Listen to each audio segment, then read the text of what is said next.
Hey guys, as your Shield Canine. So today what we're going to be doing is pressure in and pressure out.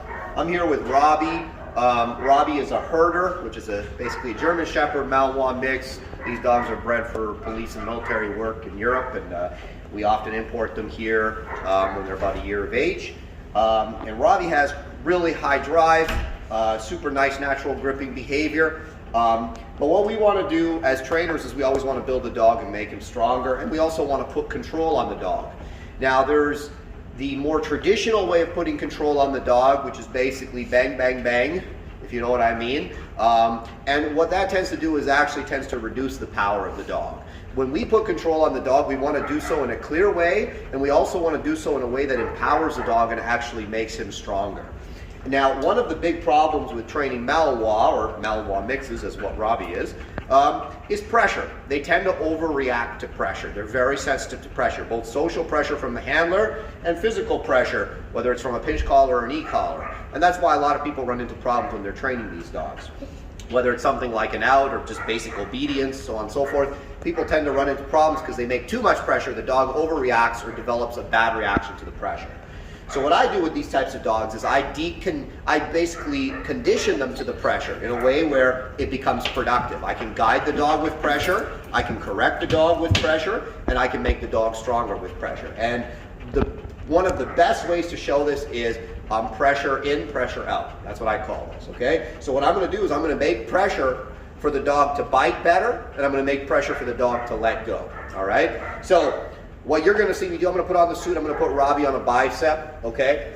And I'm going to make the pressure on the dog before the grip, and then once he's on the grip, when he punches in, I'm going to release the pressure. And I'm basically going to use the pressure of the pinch collar to create stronger grips in the dog, more intense grips, and also condition the dog to the pressure so he's not overreacting. If I just use the pressure to make outs, then you can end up with a dog that's a little bit too worried about the pressure. So in a really serious situation, like if your dog's actually engaging for real, maybe the bad guy pushes him or grabs him by the neck, dog's going to come off. What I want to do is I want to condition. Unless the dog hears the command, O-U-T, he's going to stay fully engaged and powerful on that grip. So you're going to see what I do, and we're going to go from there. And just tell him to bite. Dash! Dash, dash, dash.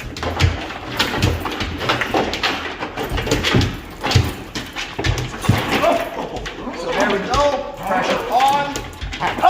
Pressure off. Pressure on. Pressure off. Pressure on. Pressure off. Again, pressure on. Pressure off. Now Dylan, come to this side. Yeah, okay. Watch the leash. Pressure on. Pressure off.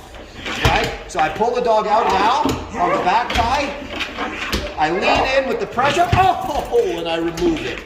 So you can see that we're using 2 points of pressure to create stronger grips. So again, desensitizing both to the noise and to the pressure. Boy. Now we'll just give him a break here a little bit. Yeah, no pressure, right? Yeah, and you can see he gets a little bit passive here, so I'm going to make a little more pressure. Good. Now, Dylan, you're going to give him the O-U-T. Aus! And bite. Dash!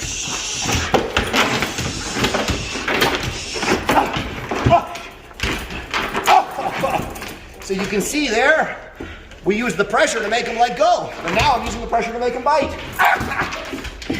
Bite! Go on the other side now, Dylan.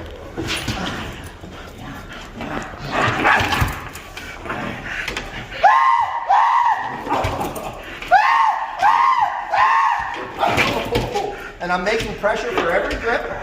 Now I won't make pressure. Just going to come in.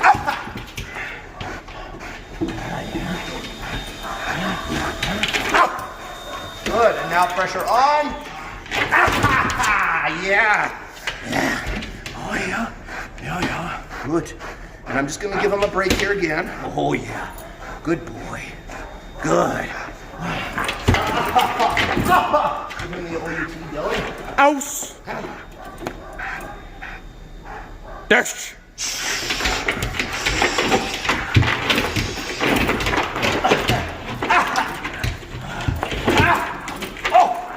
Good. Good. Now give him an OUT. Aus. And Platz. Platz. Good. Okay, guys. So you get the idea. We make pressure for the in. We make pressure for the out. All right. Now, we've done this maybe 3 times now with him. So what he needs to work on, based on what I'm seeing so far, is he needs to understand the bite command a little more. He doesn't. Like he more understands my stimulation. So what we're going to do is we're going to work a little bit more on creating, after that out, a little more expectation of that, the regrip, right? I don't want my dog outing and then thinking I got to wait for the decoy to do something. Dog needs to be on command. But he's a green dog in that sense, so I'm not too worried about it. But as you can see, he's responding very well to the pressure on, pressure off. If I make pressure now, it doesn't mean anything, right? He has an expectation. So now you're going to give him the command, Dylan. Wait, not yet, not yet. Tell him Platz again. Platz. Good. So there's pressure. Now tell him. Dash. Good. Yeah. Good job. Good boy. And then again, some pressures for the grip here a little bit. And you can watch. We're gonna watch that. Good. He's getting a little bit tired, so we can see some degrading in the performance in here. Good. And you're going to give him an OUT again. Aus. Tell him to bite. Dash. Tell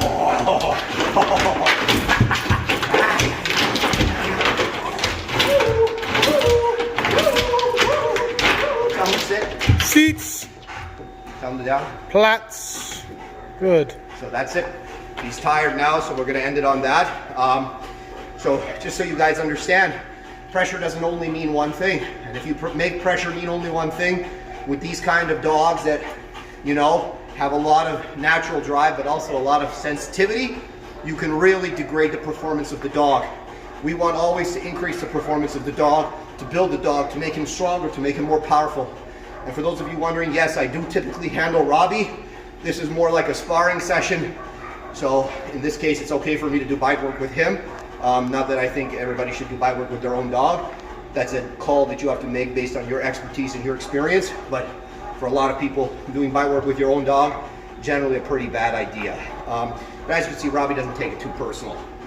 So I think that concludes the lesson for today. Oh, so a lot of you have been asking me about the pants that I wear, the dog training pants I wear. These are Eric. We are sponsored by Eric USA. So, you know, I encourage you, if you're looking for dog training pants or hiking pants, I really like using these pants simply because whenever I used to wear jeans, I would constantly get holes in the jeans, especially when I'm doing work like this with the dogs. These pants are light and they're very comfortable to wear. They look good, and it's easy for me to do helper work in these pants and train dogs. So give them a check out. We have a coupon code, SHIELD10. And I'll put that below the video so you can see it. So check out their website, put in SHIELD10 and you get 10% off any purchase that you make there. So if you like the content that we're making, feel free, tell them to Platz. Feel free to like and subscribe, and thank you for watching.